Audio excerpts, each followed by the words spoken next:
Assalamualaikum warahmatullahi wabarakatuh. Apa kabar Sobat Damai? Semoga selalu dalam kondisi yang sehat walafiat. Dan semoga di bulan suci Ramadan ini kita dilimpahkan dengan berkah yang melimpah. Amin. Nah, sekarang saya sudah berada di Kabupaten Jombang di Jawa Timur untuk mengunjungi salah satu pondok pesantren terbesar yang ada di Jombang, yaitu Pondok Pesantren Tebu Ireng.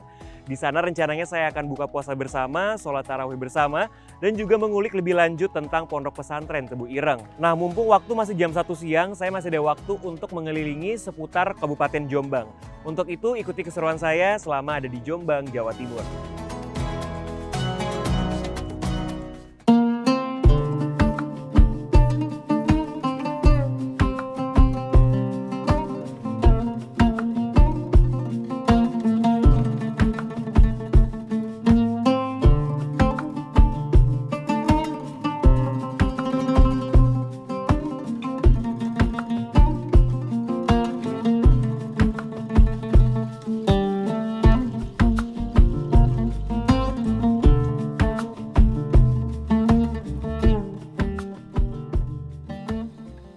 Assalamualaikum Pak Kiai. Baik Mas, waalaikumsalam warahmatullahi Kabarnya Pak ya? Baik, alhamdulillah. Alhamdulillah. Nah, kita boleh berbincang-bincang sedikit dulu Pak ya tentang berdirinya dari Masjid Darul Ulum Tabak Beras Jombang. Nah, boleh diceritakan nggak sih Pak sejarah berdiri pertama kalinya masjid baru ini Pak di Jombang? Ya, Masjid Jamek, Jamek. Oke. Darul Ulum Tabak Beras Jombang ini mulai berdiri melalui proses sampai sekarang ini sehingga jadi masjid yang apa adanya ini. Ya, awal-awal itu ya semacam surau itu apa musola langgar bahasa langgar. Nah, itu kemudian itu sekitar tahun 1818-an gitu. Nah, kemudian setelah itu pendiri awal namanya Kiai Haji Hasbullah Said atau Mbah Hasbullah Said, inilah pendiri dari Masjid Tambak Beras. Dulu sebutannya Masjid Tambak Beras. Ya, jadi kemudian beliau membuat dasar masjid, kemudian sudah jadi, tapi ya enggak sewaktu itu ya masih semak-semak lah, banyak penduduk begini. Nah, kemudian pada tahun sekitar tahun 1930-an, nah, itu masjid ini direhab total, ya, dibangun lagi oleh Kiai Wahab Hasbullah. Eranya adalah putranya Kiai Hasbullah, yaitu namanya Kiai Abdul Wahab Hasbullah. Nah, beliau ini merehab agak besar, tadinya mungkin hanya 10 meter persegi gitu. Nah, sekarang sudah besar. Nah, itu yang bersejarah pasti itu tiang 4 itu Soko 4 itu adalah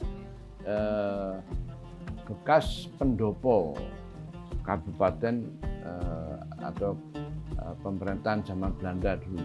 Jadi karena pendopo itu dibom oleh Jepang saat itu atau Belanda penjajah lah, dibom Belanda jajah, maka kabupaten dan pendopo itu hancur.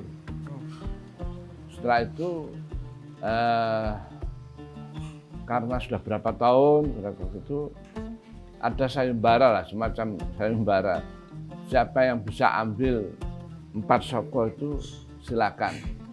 Nah, jadi ada sayembara semacam gitu, atau Kiai Wahab Hasbullah minta izin kepada Kanjeng Bupati, kalau memang Soko 4 Saka pendopo ini kalau nggak dipergunakan, diminta untuk masjid di Tambak Beras. Terus ya kira-kira dialognya diperbolehkan. Boleh. Nah, mengingat kan berarti ini kan sudah 1 abad lamanya nih Pak. Ya. Pastinya kan banyak sejarah yang ditinggalkan di bangunan ini. Kira-kira masih ada nggak sih bangunan yang masih orisinil gitu bentuknya di masjid ini, terus atau mungkin ada tradisi juga yang dari dulu sampai sekarang masih dilakukan di Masjid Bahrul Ulum ini? Kalau yang masih ada yang jelas itu mimbar.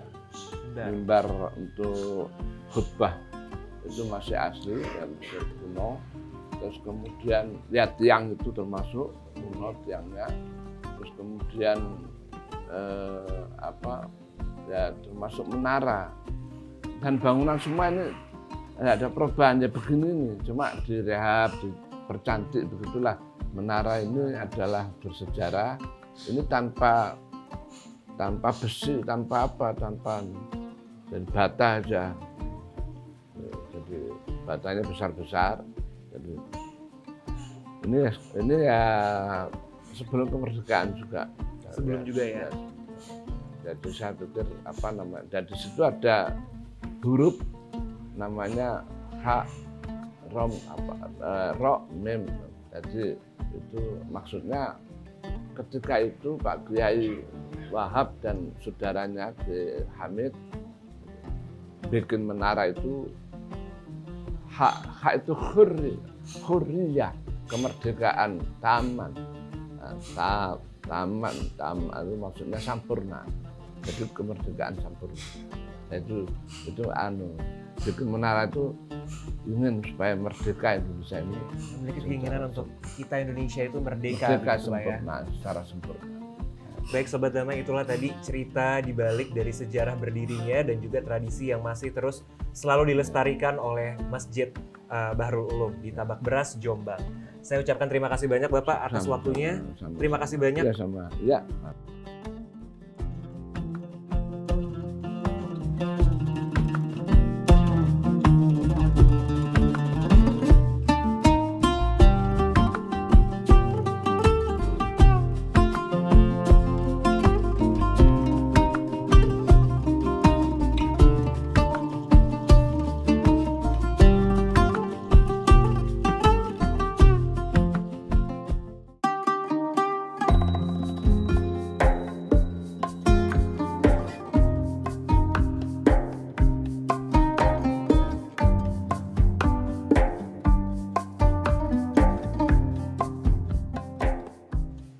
Ya, Sobat Damai, sekarang saya sudah tiba di Pondok Pesantren Tebu Ireng, Jombang, Jawa Timur.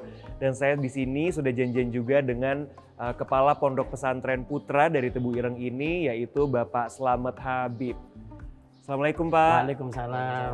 Ya, gimana Pak kabarnya Pak? Alhamdulillah baik. Lancar puasanya Pak? Puasa lancar, alhamdulillah.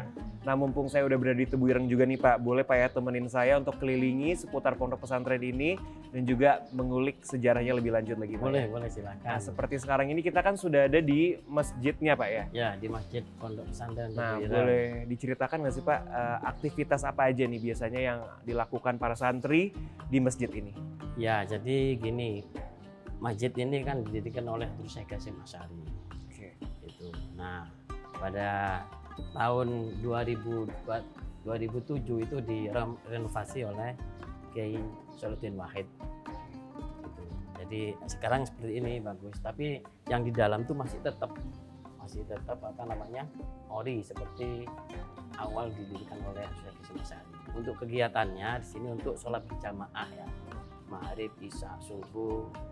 Terus kegiatannya itu kalau biasanya kalau subuh itu santri setelah sholat berjamaah itu ngaji waqiah, yaitu ngaji Al-Quran dan kitab. Kalau isya itu biasanya ada pengajian kitab kuning itu ada di situ. Kalau maghrib itu tahassus, kalau isya itu ngajinya Duriyah Syekh Hasyim Asy'ari. Masyawi saya itu yang mengajar situ. Tapi berarti aktivitas selama Ramadan juga hal yang sama juga Pak, seperti Bapak tadi sebutkan aktivitas para santrinya juga sama seperti itu? Iya sama, jadi bedanya kalau Ramadan itu kan ada pengajian kitab kuning dan banyak santri-santri kilatan dari berbagai daerah itu kalau Ramadan. Oke. Yang nginep sini, tapi sekarang dibatasi sekitar 40 santri. Oh. Untuk santri di sini semuanya sekitar yang di Pondok Putra 2.500. 2.500. Kalau dengan putra, putri, terus dengan Tebu Ireng 2 itu sekitar 5.000-an. Oh, jadi digabung total ada 5.000-an lebih ya. Ya. Oke, baik Pak. Kita boleh lihat yang ada di sini Pak, mungkin yang tadi Bapak bilang yang masih orisinil ya Oh, iya. bangunannya. Ini di sini Pak? Ya, Tempatnya? di sini. Oke. Mari kalau mau sana.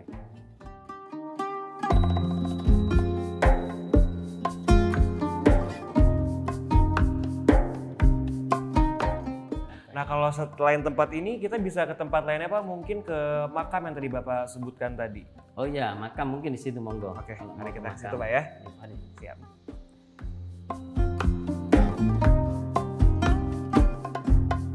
Nah sekarang kita sudah ada di mana nih Pak? Di makam Habib Syekh Hasyim Asy'ari. Pertama kali yang wafat di sini Habib Syekh Hasyim Asy'ari pada tahun 1947. Yaitu pertama kali beliau dimakamkan di sini. Nah, yang berada yang dimakam di sini itu keluarga aja. Jadi ada keluarga. Dulu masih ada guru, ada Oh, santri itu, tapi sekarang sudah nggak boleh. Jadi yang diperbolehkan hanya keluarga aja. Jadi di sini itu yang dimakamkan Habib Syekh Hasyim Asy'ari, terus Kiai Wahid Hasyim, Kiai Yusuf Hasyim, terus Punyai gitu. Terus termasuk Kiai Maksum Ali itu pengarang Amsilati itu juga di sini.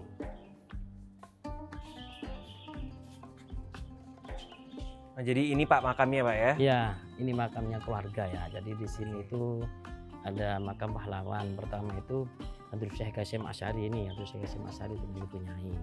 Setelah itu Kiai Wahid Hasyim, ini ayahnya Gus Dur. Setelah itu Kiai Yusuf Hasyim. Setelah itu ini Gus Dur. Gus Dur yang ini Pak Ya, Gus Dur jadi presiden yang keempat di Republik Indonesia itu. Jadi ini juga Kiai Salahuddin Wahid.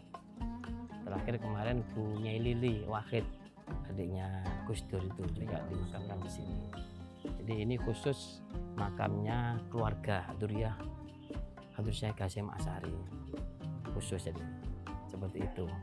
Jadi yang dimakamkan di sini. Oke Pak, terima kasih banyak sudah menemani Sama-sama. saya mengelilingi Pondok Pesantren Tebu Ireng ini, juga sekaligus jadi mengetahui beberapa informasi nih Pak, hal maupun juga sejarah yang ada di Pondok Pesantren Tebu Ireng.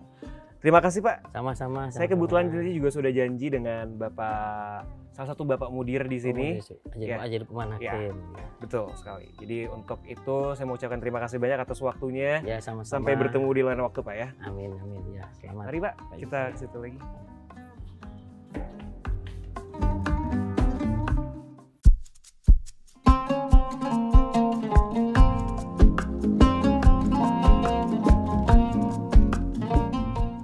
Ya Sobat Damai, sekarang saya sudah di Pondok Pesantren Tebu Ireng dan sudah bersama Bapak Haji Lukman Hakim. Apa kabar Pak? Baik, Waalaikumsalam warahmatullahi.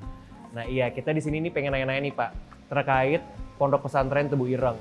Kita nih aku nih penasaran di balik nama Tebu Ireng itu gimana Pak? Ceritanya bisa jadi Tebu Ireng namanya. Konon cerita Tebu Ireng itu awal namanya Kebo Ireng. Ya. Nah, Kebo Ireng itu kenapa kok ada nama Kebo Ireng? Jadi ceritanya begini. Dulunya ini kan di sini tidak seperti ini, rawa-rawa gitu ya. Jadi kayak tempat yang tidak mengenakan sih saat itu ya, tidak enak gitu. Nah ada salah satu orang kampung punya kerbau bule, ya, hilang di rawa-rawa tadi. Setelah beberapa hari ketemu kerbau itu berubah menjadi warna hitam karena penuh dengan lumpur dan banyak lintahnya saat itu. Nah, berubah menjadi hitam, jadi orang kampung menyebut Kebo Ireng. Ya, akhirnya menjadi sebutan daerah ini menjadi Kebo Ireng. Nah, itu. Tetapi berubah, konon tidak tahu kita sejarahnya, tidak ada yang menulis ya. Berubah juga menjadi Tebu Ireng di tahun berapa tidak ada yang tahu. Seperti itu. Namanya ya, nama Tebu Ireng ini. Ya Pak Lukman nih, aku mau nanya. sejarah dari berdirinya Pondok Pesantren Tebu Ireng ini itu gimana sih Pak? Baik, awal berdirinya Pondok Pesantren Tebu Ireng ini tidak lepas dari seorang tokoh ulama besar yaitu Hadratus Syekh Hasyim Asy'ari. Beliau mendirikan Pondok Pesantren Tebu Ireng pada tahun 1899. Yang mana pada saat itu Republik Indonesia belum merdeka. Tebu Ireng sudah berdiri. Ya, didirikan di tempat ini oleh beliau. Tetapi kita tahu ya, pada saat itu Tebu Ireng ini tidak seperti ini. Yang mana Tebu Ireng itu tersohor tempat kemaksiatan. Ya, di situ ada perjudian, ada bromocorah dan lain sebagainya. Ya, kenapa kok di Tebu Ireng itu menjadi tempat perkumpulan mereka seperti itu? Karena di Tebu Ireng ini, dari Tebu Ireng ke selatan itu ada pabrik gula yang didirikan oleh Belanda. Nah, tentu Belanda ini kan tujuan tidak ingin makmurkan bangsa Indonesia, tetapi ingin merusak moral bangsa Indonesia. Ya. Disitulah Hadratus Syekh Hasyim Asy'ari melihat kondisi masyarakat saat itu di Tebu Ireng dan khusus dan umumnya di Jombang, prihatin melihat kondisi masyarakat seperti itu. Akhirnya Hadratus Syekh Hasyim Asy'ari berniat ingin mendirikan lembaga pesantren. Dan alhamdulillah beliau mendapatkan sebidang tanah ya yang dibeli oleh ayahandanya Ki Asy'ari dari seorang dalang. Di mana tempat inilah yang akhirnya menjadi Pondok Pesantren Tebu Ireng. Nah, perlu kita ketahui bahwa berdirinya Pondok Pesantren Tebu Ireng tidak mulus. Ya. Saat itu banyak sekali gangguannya. Dari lingkungan yang tadi saya katakan tempat yang kemaksiatan itu, mungkin mereka tidak terima dengan adanya pesantren. Saat itu santri-santrinya sering diganggu. Maklum pondok saat itu kan tempatnya berupa gubuk ya, gedeg ya, bangunannya itu berupa gedeg gitu ya, dari bangunan yang sangat sederhana. Hampir tiap malam itu santri-santri sering diganggu oleh mereka-mereka yang tidak bertanggung jawab ya, sampai sering ditusuk sama pedang ya, itu bilik-bilik santri itu. Dari pihak-pihak yang nggak setuju gitu Pak? Iya, yang tidak senang. Tidak senang gitu. Karena apa? Karena mereka rasa terganggu. Yang tempat kemaksiatan yang mereka biasa lakukan dengan bermacam kegiatan tadi ya, judi, maling, perempuan dan lain sebagainya, itu merasa terusik gitu. Nah, saat itulah Hadratus Syekh Hasyim Asy'ari karena santrinya merasa terganggu, beliau mengundang sahabat dekatnya dari Cirebon, salah satu ulama besar, ya, itu diundang ke Tebu Ireng ya, untuk membantu Hadratus Syekh Hasyim Asy'ari, ya, yang disebut yaitu Ki Abbas Buntat. Ya.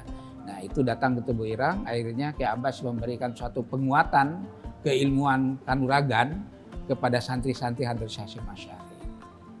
Tidak cukup itu, ya. Setelah gangguan-gangguan dari lingkungan, di saat sebelum kemerdekaan, berdirilah pesantren ini oleh penjajah berkali-kali. Tebu Ireng ini diganggu juga. Sempat pesantren Tebu Ireng ini dibakar. Oh, sempat Pak? Sempat dibakar. Ya. Tetapi Hadratus Syekh Hasyim Asy'ari tidak pernah berhenti di situ. Ya. Mereka tetap semangat dan terus berjuang. Kenapa? Karena Hadratus Syekh Hasyim Asy'ari selain ulama besar, ulama yang ahli ilmi, mereka juga seorang pejuang sejati yang betul-betul berupaya berusaha untuk memerdekakan Republik ini. Saya yakin ya, Tebu Ireng ini salah satu, kita ketahui bahwa Tebu Ireng ini salah satu pelopor gerakan kemerdekaan. Yang kita tahu ya ada resolusi jihad yang dikumandangkan oleh Hadratus Syekh Hasyim Asy'ari, ya, yang mana saat itu Bung Tomo dan teman-teman tentara atau TNI saat itu belum ada kekuatan. Dengan adanya resolusi jihad yang dikumandangkan mengajak untuk melawan penjajah oleh Habib Hasyim Asy'ari, diikuti oleh serempak masyarakat Jawa Timur khususnya dan tempat-tempat yang lain, terutama para santri. Dan akhirnya terjadilah 10 November. Itu adalah dari Tebu Ireng. Ya, jadi gitu ya Sobat Damai ya, berdirinya Tebu Ireng yang penuh dengan sejarah dan juga pengorbanan, tapi tetap terus dengan gigih. Akhirnya terbentuklah terus Pondok Pesantren Tebu Ireng. Nah terus sebagai pondok pesantren nih Pak, pembedanya sistem pendidikan yang diaplikasikan kepada santri di Pondok Pesantren Tebu Ireng ini dengan pondok pesantren lainnya itu apa Pak pembedanya? Saya kira antara pesantren Tebu Ireng dengan pesantren yang lain pasti ada kesamaan dan tentu ada yang tidak sama. Ya, awal berdirinya Pondok Pesantren Tebu Ireng yang didirikan oleh Habib Hasyim Asy'ari lebih kepada pendalaman kitab kuning ya. Ya, itu lebih utamanya. Mereka diajarkan semua dari awal sampai ke jenjang yang lebih tinggi, yaitu pembelajaran kitab kuning tadi, untuk memperdalami tentang baik dari sisi akidah, akhlak, dan terus sampai kepada ilmu fikihnya, ilmu hadisnya, tafsirnya, semua oleh Habib Hasyim Asy'ari diberikan, diajarkan kepada santri-santrinya saat itu. Nah, mumpung ini kan di bulan suci Ramadan nih Pak, pastinya kan ada tradisi khusus biasa di dalam bulan suci Ramadan gitu Pak. Nah kalau di Pondok Pesantren Tebu Ireng ini itu ada tradisi khusus nggak sih Pak yang dilakukan di bulan suci Ramadan ini? Iya, tradisi pesantren saya kira dari mulai berdiri sampai saat ini ada yang dipertahankan ya. Contoh misalnya di Ramadan itu ada bahasa ngaji kilatan. Ya. Ngaji kilatan itu ngaji yang mana satu kitab itu diselesaikan dalam 1 bulan Ramadan. Dan itu beberapa tempat, beberapa majlis ya yang ada di Tebu Ireng, baik dari kitab yang kecil sampai kitab yang besar. Nah yang di masjid ini yang amalannya yang diistiqomahkan yaitu yang dulu dibaca oleh Habib Hasyim Asy'ari, hadis Muslim, hadis Bukhari, itu terus tiap tahun diadakan untuk mengajikan kajian kitab itu untuk kajian kilatan tadi. Nah, di bulan suci Ramadan ini makna bagi Pondok Pesantren Tebu Ireng di tahun ini itu apa, Pak? Saya kira Ramadan itu sudah kita pahami bersama ya, yang mana bulan suci Ramadan ini bulan yang penuh barokah, penuh makna ya, yang kalau bahasa santrinya bulan maghfirah. Di sini memang santri kita lebih menguatkan kepada pembelajaran keagamaan ya, untuk lebih khusyuk ibadah, baik itu yang wajib puasa dan melaksanakan sholat tarawih ya, dan amalan-amalan yang lain. Yang jelas Ramadan itu bagi umat muslim terutama santri itu bulan yang penuh makna ya, yang penuh nilai-nilai kebarokahan. Oke, terima kasih banyak Bapak Haji Lukman telah Sama-sama. memberikan informasi yang sangat luas sekali tentang Pondok Pesantren Tebu Ireng. Terus nanti kita akan buka bersama bareng Pak ya. Baik, silakan. Terima kasih Pak Ari, kita izin buka bareng. Silakan.